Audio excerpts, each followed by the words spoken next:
નમસ્કાર દર્શક મિત્રો, પોલીસ ફોકસ ન્યૂઝ ચેનલમાં આપનું હાર્દિક સ્વાગત છે। હવે એક નજર આજના મુખ્ય સમાચાર પર।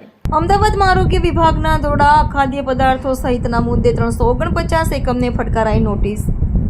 ગુજરાતના અમદાવાદ, મહેસાણા સહિતના વિવિધ જિલ્લામાં ખાદ્ય પદાર્થો ઝડપાયાની ઘટના સામે આવતી હોય છે, ત્યારે અમદાવાદ મ્યુનિસિપલ કોર્પોરેશન AMCના આરોગ્ય વિભાગ દ્વારા શહેરના વિવિધ વિસ્તારોમાં દરોડા પાડવામાં આવ્યા હતા, જેમાં આરોગ્ય વિભાગે છેલ્લા એક અઠવાડિયામાં અખાદ્ય પદાર્થો સહિતના મુદ્દે 349 એકમને નોટિસ ફટકારવામાં આવી છે અને વિવિધ એકમો પાસેથી રૂપિયા 2.35 લાખથી વધુનો દંડ પણ વસૂલવામાં આવ્યો હતો।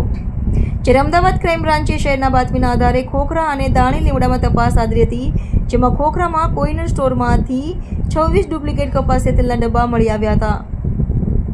શહેરના કર્ણાવતી ક્લબની સામે આવેલી દુકાનો અને કમર્શિયલ શેડના એકમોમાં ચાલતી ધંધાકીય પ્રવૃત્તિથી ત્યાં આવતા લોકો પાર્કિંગ જાહેર રસ્તા પર કરતા હોવાથી અવરજવર કરનારા લોકોને મુશ્કેલી ભોગવવી પડે છે, જેને લઈને AMC દ્વારા 12 દુકાનોને સીલ કરી દેવામાં આવી છે।